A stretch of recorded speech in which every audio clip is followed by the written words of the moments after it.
నమస్తే, నేను మీ తేజ. ప్రస్తుతం తెలుగు రెండు రాష్ట్రాల్లోని కూడా జగన్ టాపిక్ చాలా హాట్గా ఉంది.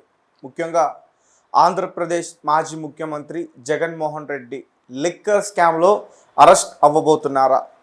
రీసెంట్గా ప్రొఫెసర్ నాగేశ్వరరావు గారు కూడా అటువంటి వ్యాఖ్యలు చేసే చాలా మాటలు పడ్డారు. దీని తర్వాత మళ్ళీ ఇప్పుడు జగన్ అరెస్ట్ టాపిక్ బయటకు వచ్చింది. లిక్కర్ స్కామ్లో అరెస్ట్ అవ్వబోతున్నారు, త్వరలోనే అరెస్ట్ చేసేస్తున్నారు. అలాగే రీసెంట్గా జగన్మోహన్ రెడ్డికి సంబంధించి ఎవరైతే ఆయన పిఏ ఉన్నారో నాగేశ్వరరావు అనే వ్యక్తిని సిట్ అధికారులు విచారిస్తూ ఉన్నారు. నిన్న 9 గంటలు విచారణ చేశారు, ఈరోజు కూడా విచారణ జరుగుతూ ఉంది. సో చాలా విషయాలన్నీ కూడా బయటపడే పరిస్థితి ఉంటుంది. ఈ స్కామ్లో జగన్ కూడా ఉన్నాడు, అరెస్ట్ అవ్వబోతున్నాడు అంటూ చెప్తున్నారు. దీనికి సంబంధించి మనతో పాటు డిస్కషన్ చేయడానికి ప్రముఖ సీనియర్ జర్నలిస్ట్ దుర్గా గారు ఉన్నారు, ఆమెతో మాట్లాడతాం. నమస్తే మేడం. సో లిక్కర్ స్కామ్లో జగన్మోహన్ రెడ్డి అరెస్ట్ అవబోతున్నాడా అనేది ఇప్పుడు చాలామంది డిస్కషన్ చేస్తున్న పరిస్థితి. ఇంతకుముందు కవిత కావచ్చు, కేజ్రీవాల్ కావచ్చు, చాలామంది ప్రముఖులు అరెస్ట్ అయ్యి బయటకు వచ్చారు. ఇప్పుడు సిట్ ఎంట్రీతో జగన్ అరెస్ట్ అయ్యే ఛాన్స్ ఉందంటున్నారు, బెయిల్ కూడా కష్టం అని చెప్తున్నారు. ఏం చెప్తారు మేడం? జగన్ అరెస్ట్ ఇమీడియట్ గా అవుతుందని నేను చెప్పను, కానీ ఇప్పుడు కేఎన్ఆర్ కె నాగేశ్వరరావు అతని పేరు, నాగేశ్వర రెడ్డి, అతను ఇతని దగ్గర పిఏగా పనిచేస్తాడు. మామూలుగా పిఏకి మీరు ఎంత ఇస్తారు? ఓ 15,000 ఇస్తారా? అంటే ముఖ్యమంత్రి దగ్గర అంటే ఒక 50,000 లక్ష వరకు ఉండొచ్చు, అంతే ఉండదు. ఒకప్పుడైతే 15,000 ఎక్కువ, అంత మరీ లక్షలు ఎవడు ఇవ్వడు కూర్చోబెట్టి. ఓకే, కాకపోతే వాళ్ళు సంపాదించుకుంటారు, అపాయింట్మెంట్స్ అవి ఇప్పించి, అది వేరు, ఆ సౌలభ్యం ఉంటుంది. అయితే ఇక్కడ ఏమైందంటే ఇప్పుడు ఇతని పేరు మీద 100 కోట్ల ఆస్తులు, నాగేశ్వరరావు పేరు మీద, నాగేశ్వర రెడ్డి, ఇతను అన్ని ఇతనే చేశాడు అని. అయితే జగన్మోహన్ రెడ్డికి తెలియకుండా ఇతను చేసే అవకాశం ఉంది. ఫోన్ కూడా ఇతనిదే జగన్మోహన్ రెడ్డి వాడుకునేవాడు. జగన్మోహన్ రెడ్డి దగ్గర ఫోన్ లేదు కదా? అవునా? తెలీదా? తెలియదు, నిజంగా లేదు. జగన్మోహన్ రెడ్డి దగ్గర ఫోన్ ఉండదు. బాబాయ్ హత్య అప్పుడు కూడా ఏం చెప్పారు? ఆవిడ కబురు చేశారు కదా, ఆవిడ ఫోన్కి వస్తే భారతీరెడ్డి ఫోన్ కి విషయం, అప్పుడు అతనెవరు, అజయ్ కల్లాం, అప్పుడు మీటింగ్ జరుగుతుంటే ఆయన వెళ్ళి తెలుసుకుని వచ్చి చెప్పాడు కదా బాబాయ్ హత్య, ఆ బాబాయ్ గుండెపోతాను. నిజం చెప్తున్నారా? జగన్మోహన్ రెడ్డి అసలు ఫోన్ ఆయనే చెప్పారండి, ఆయనే చెప్పారు, మనం చెప్పట్లే, మనకేం తెలుసు. నా దగ్గర నాకు ఫోనే లేదబ్బా అన్నాడు కదా. ఆయనకి ఫోన్ ఉండదు, ఆయన పేరు మీద ఏమి ఆస్తులు ఉండవు, అంటే ఎక్కువ ఆయన చాలా మామూలు మనిషి, సాధారణ మనిషి, అంతంత మాత్రం మనిషి. అందుకని ఈ కె నాగేశ్వర రెడ్డి ఫోన్ ద్వారా మీకు ఏ డీలింగ్స్ అయినా జరిగాయి, లిక్కర్కి సంబంధించి కావచ్చు, మరొకటి కావచ్చు, అన్ని కూడా కేఎన్ రెడ్డి, కేఎన్ఆర్ ఆయన ఫోన్ ద్వారానే జరిగాయి. అయితే ఈయన ఇన్ని బినామీ ఆస్తులు ఎలా సంపాదించారు? వీళ్ళ భార్య అకౌంట్ లోకి 19.85 కోట్లు వచ్చింది డబ్బు, 2.5 కిలోల బంగారం అంట, మొత్తం మీకు భూములు ఇక్కడ వైజాగ్, భీమిలి, చుట్టుపక్కల ప్రకాశంలో కూడా, ప్రకాశం, మొత్తం ఎక్కడెక్కడో మనకు తెలియదు, చిగా 100 కోట్ల ఆస్తులు అయితే వచ్చాయి. ఇవన్నీ ఎలా వస్తాయి మీకు? వాళ్ళ బావమర్ది పేరుతో కూడా, వాళ్ళ బావమర్ది పేరుతో, వాళ్ళ భార్య పేరుతో సాఫ్ట్వేర్ కంపెనీ. మరి ఇవన్నీ సాధ్యమా? 5 ఏళ్లలో ఒక పిఏకి అది సాధ్యం.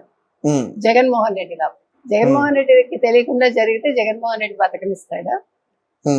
బతకనివ్వడు కదా. అందుకని ఇవాళ మొత్తం బయటకు వచ్చిందండి, సిట్టు మొత్తం బయటకు తీసింది. సో ఈ మూలాలు ఎక్కడికి వెళ్తాయి అనేది చూడాలి. అయితే ఇవన్నీ కూడా అంటే ఇతను ఇంకా ఏం చేశాడంటే, ఎన్నికలప్పుడు ఆశావహులు ఉంటారు కదా, వాళ్ళకి టికెట్ ఇప్పిస్తానే వాళ్ళ దగ్గర డబ్బులు తీసుకున్నాడు పిఏ. తర్వాత ఇంకేం చేశాడంటే, ఇప్పుడు మీరు ఒక ఎమ్మెల్యే, అగో మీ మీద నెగిటివ్ రిపోర్ట్ ఉంది, నేను దాన్ని పాజిటివ్ చేయిస్తాను వాళ్ళ దగ్గర తీసుకున్నాడు. అంటే మీకు టికెట్ రాదు సుమా అన్నట్టుగా. మీకు గుర్తుందో లేదో, ఎన్నికల ముందు మనం చెప్పాం, ఒక్కొక్క ఎమ్మెల్యే దగ్గర నుంచి 30 కోట్ల దాకా, మినిమం 30 to 50 కోట్ల మధ్యలో తీసుకున్నాడు జగన్మోహన్ రెడ్డి, అంటే టికెట్ ఇవ్వడానికి. సాధారణంగా ఎమ్మెల్యేలకి ఇస్తారు కదా, ఇక్కడ రివర్స్ లో టికెట్ ఇవ్వడానికి ఎమ్మెల్యేలకి. ఇప్పుడు ఆల్రెడీ మీరు సిట్టింగ్ అండి, సిట్టింగ్ ఎమ్మెల్యేలు మళ్ళా టికెట్ రాసిస్తారు కదా. ఎన్నికల ముందు 24 ఎన్నికల ముందు చేసిన పని అది. ఒక్కొక్కటి దగ్గర నుంచి 30-50 కోట్లు తీసుకున్నాడు. సో అలా తీసుకున్నప్పుడు ఈ కేఎన్ఆర్ఏ మీడియేటర్ ఇతని ద్వారానే ఇవన్నీ జరిగాయి. సో 50 కోట్లు అనుకుందాం పోనీ, అందులో 10 కోట్లు ఈయన నొక్కేసి 40 కోట్లు ఇచ్చాడా?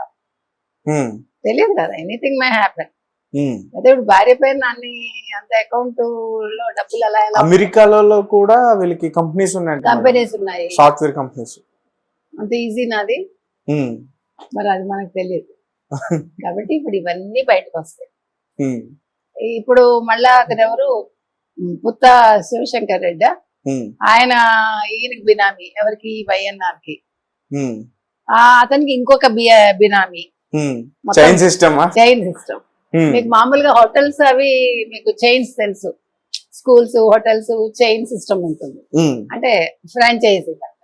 అట్లాగే బినామీ ఫ్రాంచైజీ కొత్త ట్రెండ్. సో అట్లా అంటే ఇప్పుడు ఒక 1000 కోట్లు ఒకవేళ వైఎన్ఆర్ దగ్గర ఉంటే శివశంకర్ రెడ్డి దగ్గర ఎన్ని కోట్లు ఉంటాయి, శివశంకర్ రెడ్డి బినామీ దగ్గర ఎంత ఉంటాయి, ఇవన్నీ కలిపి జగన్మోహన్ రెడ్డి దగ్గర ఎంత ఉంటాయి? చాలా పెద్ద కుంభకోణం అయితే ఇది. మామూలుగా నెట్ తెలుసు కదా, సాలెగూడు, అది ఎట్లా అల్లుకుంటూ వెళ్తుంది. అట్లా జగన్మోహన్ రెడ్డి సెంట్రిక్ గా మొత్తం మీరు గూడు అల్లితే ఇంకా ఎంతమంది బయటకు వస్తారు? అంటే తెలంగాణ అయిపోయింది, లిక్కర్ స్కామ్ కి సంబంధించి అరెస్టులు కూడా అయిపోయినాయి. తెలంగాణ మీకు ఢిల్లీ చిన్నది కదా, 100 కోట్లే కదా. ఢిల్లీ స్కామ్ చాలా చిన్నది నన్ను అడిగితే. కాకపోతే అక్కడ వాళ్ళకి జగన్మోహన్ రెడ్డి లాంటి వాళ్ళు లేరు తెలివితేటలు ఇవ్వడానికి. పట్టుబడకుండా ఎలా లిక్కర్ స్కామ్ చేయొచ్చు చెప్పడానికి అప్పుడు జగన్మోహన్ రెడ్డి సలహా తీసుకోలేదమ్మా. 3500 కోట్లు దుబాయ్కి పంపించాడంటే మీకు గుర్తుందా? హైదరాబాద్ నుంచి షెల్ కంపెనీలు, బాంబే నుంచి త్రూ వయా హైదరాబాద్ షెల్ కంపెనీల ద్వారా ఎలక్షన్స్ ముందు డబ్బులు ఎన్ని కోట్లు వెళ్ళాయి? గన్నీ బ్యాగ్స్ లో, అట్టపెట్టెల్లో, చెక్ పోస్ట్ దగ్గర మరి వితౌట్ చెకింగ్. అంటే వాళ్ళ బీఆర్ఎస్ హయాం ఉండగా. మీకు గుర్తుంటే కనుక అయితే చెవిరెడ్డి ఆ వీడియోలో 5 కోట్లు అతనికి పంపించు, 3 కోట్లు ఈ ఊరికి పంపించు, 2 కోట్లు అక్కడికి పంపించు, కూరగాయల బేరంలాగా చేశాడు కదా. సో ఈ డబ్బంతా లిక్కర్ స్కామ్ లో వచ్చింది. అంటే ఇవన్నీ కూడా వాళ్ళు ఏమంటారు, హవాలా చేశారు. హవాలా చేసి దాన్ని షెల్ కంపెనీలు పెట్టి, షెల్ కంపెనీల నుంచి లాభాలు వచ్చినట్టుగా చూపించి, జగన్మోహన్ రెడ్డి ఎంత తెలివైన వాడంటే, మా నాన్నగారు ముఖ్యమంత్రిగా ఉండగా నేను ఎప్పుడైనా సెక్రటేరియట్కి వచ్చానా అంటాడు. నువ్వు సెక్రటేరియట్ కనుక నీకు అవసరమే ఉంది, సెక్రటేరియట్ నీ దగ్గర అంతే కదా. నాకేం తెలుసు, నేను ఏమన్నా వెళ్ళానా అంటే నువ్వు వెళ్ళక్కర్లే. ఫైల్స్ నీ దగ్గరికి వస్తాయి, మనుషులు నీ దగ్గరికి వస్తారు, సంతకాలని ఎదురుకుండా జరుగుతాయి, డబ్బులు నీ అకౌంట్ లోకి వెళ్తాయి. అలాగే ముఖ్యమైనది పురంధేశ్వరి గారు కూడా ఆ మధ్య కొన్ని ఆరోపణలు చేశారు, డిజిటల్ పేమెంట్స్ కాకుండా. అవును, అదే వైన్స్ దగ్గర cash only cash and carry విధానం ప్రవేశపెట్టిందే జగన్మోహన్ రెడ్డి. అసలు నాకు అర్థం కాని విషయం, ఇప్పటికీ అర్థం కాని విషయం ఏంటంటే, మోదీ అంతలాగా మొత్తుకుంటూ ఉంటే డిజిటల్ పేమెంట్ చేయాలని, మీరు ఆఖరికి పూల కొట్లో, పళ్ళ దుకాణంలో కూడా డిజిటల్ పేమెంట్ చేస్తున్నారు. మన ఈవెన్ బెగ్గర్స్ కూడా డిజిటల్ పేమెంట్ చేస్తారు. కానీ ఇక్కడ మాత్రం క్యాష్ అండ్ క్యారీ విధానం, దీని మీద ఏ వైసీపీ వాళ్ళు మాట్లాడుతున్నారు. రోజా గారు నోరు విప్పదు, క్యాషే ఎందుకు తీసుకున్నారు? ఇప్పుడు వాళ్ళు సంపాదించే ఆ చెమటతోటి నిండిన నోట్లు తీసుకుని,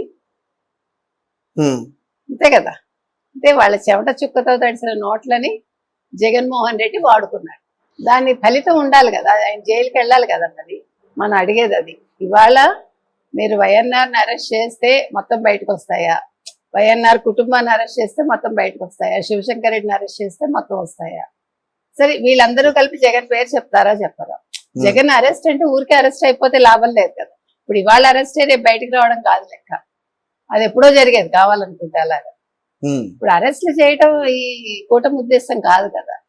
ఏదైనా పక్కా ఎవిడెన్స్ తో పట్టుకుని ఒకసారి జైల్లోకి వెళ్తే మళ్ళీ రాకూడదు. అంటే సిట్ ఎంట్రీ ఉంది కాబట్టి ఈసారి ఒకవేళ ఈడీ ఆల్రెడీ ఎంటర్ అయింది ఈ స్కామ్ విషయంలో. ఈడీ కూడా ఒకవేళ ఆంధ్రాకి వస్తే గనక ఒక 6 నెలల వరకు బెయిల్ దొరకడం కూడా కష్టం చెప్తున్నారు. రానివ్వండి, రావాలనే కోరుకుంటున్నారు అందరూ. ఇప్పుడు సిట్ అనేది ఎంత బాగా పనిచేసిందో మనం నెయ్యి కుంభకోణంలో చూసాం. మనం ఊహించామండి ఎక్కడెక్కడి నుంచి ఎట్లా అసలు అది మనం అనూహ్యంగా జరిగింది. అసలు ఏంట వైష్ణవి డైరీ ఏంటి, ఇంకో డైరీ ఏంటి, అసలు వాళ్ళు ఎవరు, అసలు వాళ్ళ దగ్గర ఏమీ లేకుండానే వాళ్ళు, అంటే అన్ని మాయాజాలం అన్నమాట. కానీ ఇక్కడ మాయాజాలం ఏం లేదు, ఇక్కడ కళ్ళ ముందు జరిగింది. కాబట్టి అరెస్ట్లు అయితే అవుతాయి, కానీ జగన్మోహన్ రెడ్డి అరెస్ట్ అవుతాడా లేదా అనేది అది ఇంకా టైం పడుతుంది. ఎందుకంటే మీకు అంత పెద్ద స్కాములు చేస్తేనే లిక్కర్ స్కామ్ లో విజయసాయి రెడ్డి నోరు మెదపల. ఇప్పుడు కూడా రాజు కెసిరెడ్డి పేరే చెప్పాడు కదా, ఎవరు విజయసాయి రెడ్డి. ఫస్ట్ వాసుదేవ రెడ్డి పేరు చెప్పింది కూడా ఇతనే కదా, ఎవరు విజయసాయి రెడ్డి. అతను ఇంతవరకు అసలు జగన్మోహన్ రెడ్డి పేరు ఎత్తలా, మీరు గమనించారు. సో ఇప్పుడు వీళ్ళు దొరికితే వీళ్ళు కూడా జగన్మోహన్ రెడ్డా కాదా అని చెప్పాలి కదా. మీకు అర్థమైందా? అంటే జగన్మోహన్ రెడ్డి అనేవాడు తన చేతికి మట్టి అంటకుండా ఎంత బాగా ప్లాన్ చేశాడు అనే దానికి మీకు చెప్తున్నా. ఈ మొత్తం మద్యం కుంభకోణం తీసుకుని ఇప్పుడు ఎంత బాగా ఎంత విశ్వాసంగా విజయసాయి రెడ్డి ఉన్నారంటే, ఇంతవరకు జగన్మోహన్ రెడ్డిని తిట్టిందే లేదు ఆయన, జగన్మోహన్ రెడ్డి పేరు చెప్పిందే లేదు. రాజు కెసిరెడ్డి మొత్తం అంతా అని ఇప్పటికి కూడా చెప్తున్నా. రాజు కెసిరెడ్డిని పట్టుకుంటే మొత్తం బయటకు వస్తున్నారు.